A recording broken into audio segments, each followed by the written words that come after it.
السلام علیکم ناظرین ہیلتھ ٹپسوں میں خوش آمدید ناظرین۔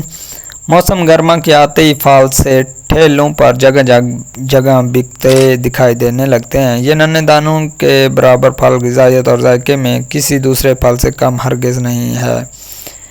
ہم آپ کو فالسے کے فائدوں اور اس کے شربت کو بنانے اور لمبے عرصے تک محفوظ رکھنے کا طریقہ بتائیں گے۔ یہ خون کی کمی بھی دور کرتا ہے۔ کھٹے میٹھے رسیلے فالسوں کے چند زبردست کمالات جن سے آپ بھی فائدہ اٹھا سکتے ہیں۔ نمبر 1، ہڈیاں مضبوط کرتا ہے۔ چونکہ اس کے اندر وٹامن سی کی بھرپور مقدار موجود ہوتی ہے، اس لیے فالسے کا استعمال ہڈیاں اور دانتوں کے لیے مفید ہے۔ نمبر 2، سانس کی بیماریاں اور فالسے کا جوس بنا کر پینا سانس کی بیماریوں میں بھی مفید ہے۔ فالسے کے جوس میں اگر ادرک اور لیموں کا رس میں ملا کر پیا جائے تو یہ نہ صرف ذائقہ بڑھاتا ہے بلکہ دمہ، سردی اور کھانسی میں بھی راحت پہنچاتا ہے۔ اس بات کا خیال رکھیں کہ کسی بھی چیز کے استعمال سے پہلے اپنے ڈاکٹر سے رجوع ضرور کریں۔ نمبر 3، تھکاوٹ دور کرنے اور خون کی کمی بھی فالسے میں آئرن بھی بڑی تعداد میں پایا جاتا ہے، جس کی وجہ سے اسے کھانے یا جوس بنا کر پینے سے جسم میں خون کی کمی دور ہو جاتی ہے، جسم کا پیلا پن کم ہوتا ہے اور ہر وقت نکاٹ اور تھکاوٹ کی جگہ انسان خود کو ایکٹیو اور صحت مند محسوس کرتا ہے۔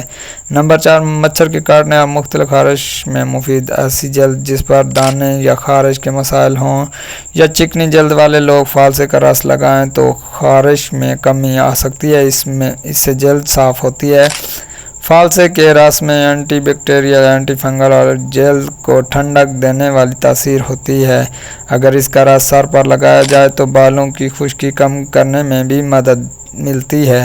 نمبر 5، ذیابیطس میں فائدہ مند فالسے میں پایا جانے والا ہائپوگلائسیمک انڈیکس اینٹی آکسیڈنٹ جسم کے قوت مدافعت کو بڑھاتا ہے اور ذیابیطس کو قابو میں رکھنے کے ساتھ ساتھ اس کے مضر اثرات سے جسم کو محفوظ رکھنے میں مدد کرتا ہے۔ نمبر 6، فالسے کے جوس کو 2 ماہ تک محفوظ رکھنے کا طریقہ۔ فالسے دھو کر رکھ دیں تاکہ ان کا سارا پانی نکل جائے۔ اس کے بعد ایک دیگچی میں پانی ڈال کر اتنا پکائیں کہ فالسے پھول کر نرم ہو جائیں، پھر اس کو پانی سمیت بلینڈ کر لیں۔ اب اس بلینڈ شدہ فالسے کو چولہے پر ہلکی آنچ پر رکھ کر چینی ڈال کر پکائیں۔ ایک چھوٹا چمچ سوڈیم بائی کاربونیٹ اور 1 چھوٹا چمچ کالا نمک ملائیں اور اس وقت تک پکائیں جب تک یہ گاڑھا نہ ہو جائے، پھر ایک خشک شیشے کی بوتل میں ڈال کر محفوظ کر لیں۔ یہ شربت زیادہ سے زیادہ 2 ماہ تک استعمال کیا جا سکتا ہے۔ ناظرین، اپنا اور اپنے پیاروں کا خیال رکھیں اور ہمیں دعاؤں میں یاد رکھیں۔ انشاءاللہ نیکسٹ ویڈیو میں آپ کے ساتھ ملاقات ہوگی، تب تک کے لیے اجازت دیجیے۔ اللہ حافظ۔